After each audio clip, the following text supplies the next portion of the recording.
Hi, everyone. I'm Tara Lon. Welcome to Time Out with Tinseltown Mom.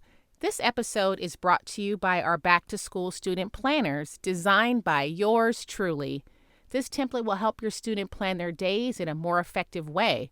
It's an instant downloadable 10-page planner that comes in 5 colors, and students can plan their days, weeks, months, and academic school year. They can also track their grades, homework, exercise, and reading. Go to etsy.com/shop/Tinseltown Mom Shop and get your student planner for only $5. I'll also, of course, leave the link in the show notes. On this episode, I'll be giving some Tinseltown Mom tips that will prayerfully help you navigate your parenting life a little easier. Today, I'm going to talk about 5 ways to have more patience with your kids. Now let's start by defining one dictionary's version of the word patience. It's the capacity to accept or tolerate delay, trouble, or suffering without getting angry or upset. Yes, let that sink in. Now, after hearing that definition, I think most moms will agree that they wish they had more patience with their kids. I know I do, especially during those difficult parenting moments. Now, I'll share some things that have helped me with my patience level, and hopefully they'll help you as well. So the first strategy I recommend in having more patience with your kids is to start the day off with some alone time. Now, I know hearing this sounds almost like an impossibility for some of you. I know it's challenging for me too.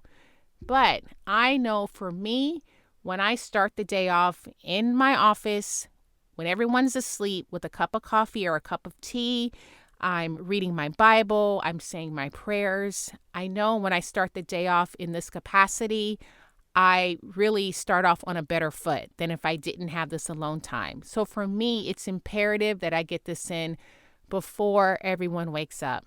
Does it always happen? No, it doesn't. But as much as possible, I try to get that in first, the first part of the day. So for you, maybe it's not reading your Bible or having prayer time. Maybe it's going on a jog or maybe going on a walk outside or meditating. Whatever it is for you, just find that time for yourself and try as much as possible just to start the day off with that time for yourself. Studies have shown that alone time is essential for your emotional, mental, spiritual, physical, and social well-being. And if for some reason you can't get that in at the first part of the day, then just schedule it at some point in the day. The important thing is that you need that alone time. Now, the second thing that helps me with my patience level and having more patience with my kids is to identify what triggers that impatience. According to clinical psychologist Laura Markham, a trigger is anything that you experience in the present moment that activates a feeling from the past. So for me, my triggers come at night when I'm trying to get the kids to sleep so I can have some downtime before I go to bed. But I know that once I put them down, it's going to take them at least 30 minutes for them to unwind, get all the silliness out, stop playing, stop getting out of the bed before they actually go to sleep. So that means I have to start the bedtime routine earlier. So if their bedtime is whatever time it is, I need to give myself and them 30 minutes prior to get them in the mood for even going to sleep in the first place. For you, those triggers can be a number of things, but the key is to plan for those moments because you know they're going to happen. So how are you going to prepare for it the next time it does happen? And really, when you are practicing this and you're trying not to let those triggers upset you, you really want to avoid the yelling. I know every parent has probably yelled at some point in their parenting journey, but it does no good for you or for your child. And even according to a WebMD article, yelling at your kids can actually be just as harmful as hitting them. And a child who is yelled at is more likely to exhibit problem behavior. So we don't want to teach them that yelling is an effective conflict resolution strategy. And really, nobody wins when you're yelling. No one in the household, no one feels good. So if you plan beforehand to address those trigger moments before they happen, it definitely will help you have more patience. The third thing is to learn to be empathetic towards your kids. Now, this may be hard, but just like you are trying to be empathetic with your spouse or maybe your coworker or other adults that you're around, this is something that you should strive for with your children. I mean, they're humans too. They're immature, of course, but you're trying to help them through that development stage. So it's important that we are empathetic towards them. A book I highly recommend is Raising an Emotionally Intelligent Child by John Gottman. So in the book, he equips parents with 5 steps to emotion coaching. I'll just go over them very quickly, but you can pick up the book for yourself. The first step is be aware of your child's emotions. Be sensitive to their emotions. Step number 2 is see emotions as an opportunity for connection and teaching.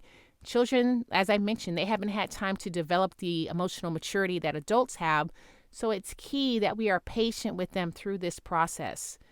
Step number 3 is to listen and validate their feelings.